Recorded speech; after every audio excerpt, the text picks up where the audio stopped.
Know this. When we all started out, our minds were open to everything and anything that we thought we could do. When the world was a book full of flowers or dinosaurs, the grass was greener than green, and the sky was oh so blue.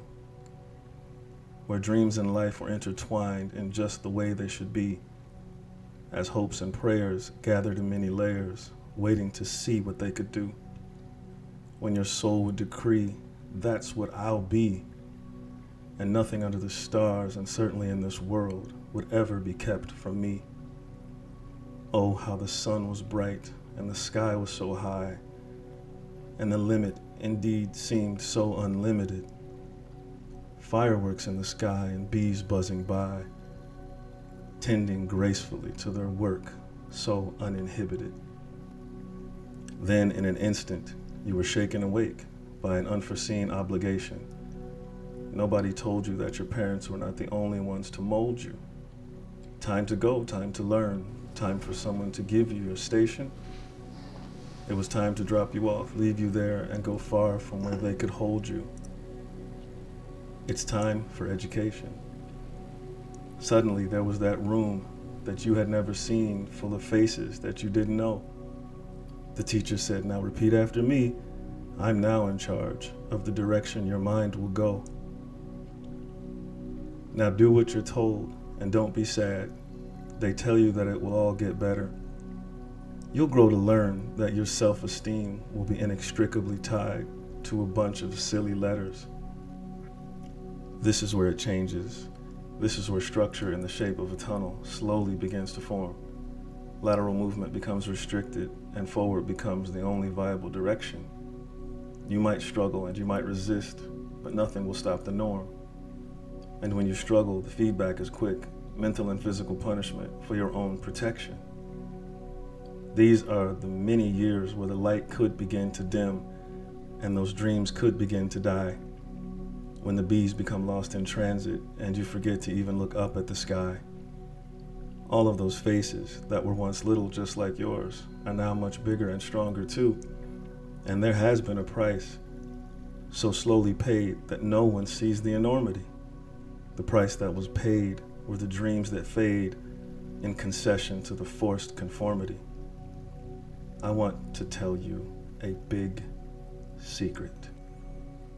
There is no norm, and you don't have to conform because your dreams are actually still alive. If there is breath in your lungs and love in your heart, then your prayers can still openly thrive. You have to be willing to do what it takes to make your own heart sing. Look at your grandchildren, your children, nieces, nephews. Look into their eyes. Ask yourself, what wouldn't you do to make sure that they do more than just survive? Get up or sit down, whichever one works out for you the best. No, you're not in school anymore, but here and now is the most important test. You have life to live, and absolutely, you should love yours too. But I'm here to deliver a very important message, that it is not, nor has it ever been, all about you. There are no instructions here because everyone's life is different, and oh, how challenges abound. What is here is food for thought, and that thought is what will happen when you're no longer around. No, it's probably not tomorrow, but by now you know that we never know. It's never too late, and if someone should tell you that you should ever quit, you make sure that you don't have time to listen because you're on your grind and you can't hear them because of the future you have to go and get. Now I would like to just share a few thoughts.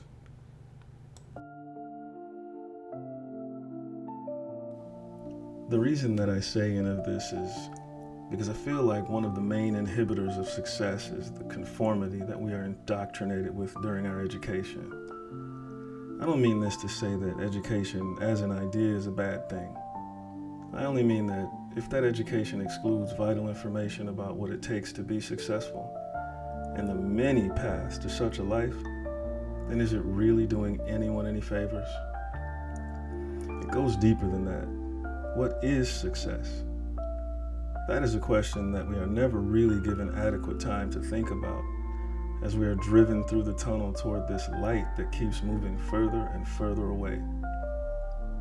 I am here to tell you that success is not as they have defined it for us.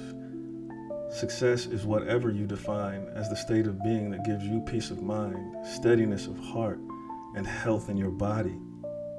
It is what you define. It is what brings you peace. And it should never matter what anyone else thinks about what that should be for you. It is one of the most intimately personal questions anyone can ask. How you define success is like trying to define what your soul is in love with, and no one knows that better than you. For one person, it is a hot dog stand where they work, talk to people, and smile during the day, and the reclining chair attached to it that they sleep in during the evening. For another person, it is a small but comfortable home that contains everything he or she wants inside of it. A place of peace and comfort, a fortress of safety and solitude, and or a place for spoiling grandchildren. Do you know how to know when you are successful? Here's a hint. You'll know it when no matter what anybody says or thinks, you just already know you are. It happens when your soul is in love with your current state. Nothing else matters. The possession of mansions, sports cars, big trucks, boats, and any other material cannot make a person successful in any way. If your soul is not happy with what you are doing in this life, then no home will be big enough and no car will be fancy enough to fill that void. That void is there to remind you that you need a course correction. You should not ignore it. You should not try to fill it with material items to try and stop the pain. Just give in to the fact that you need to be who you are. Your soul cries out for it. Your family needs you to be the best you that you can be. When looking for inspiration, choose love, not fear. Love will inspire you to make the changes and even sacrifices that you never thought you were capable of. Love will propel you higher into that limitless sky than you can imagine. Do it for love. Love of yourself, love of your children, love of your entire family, whether they are close or far away. Create your new path. It doesn't even mean that you have to change everything immediately.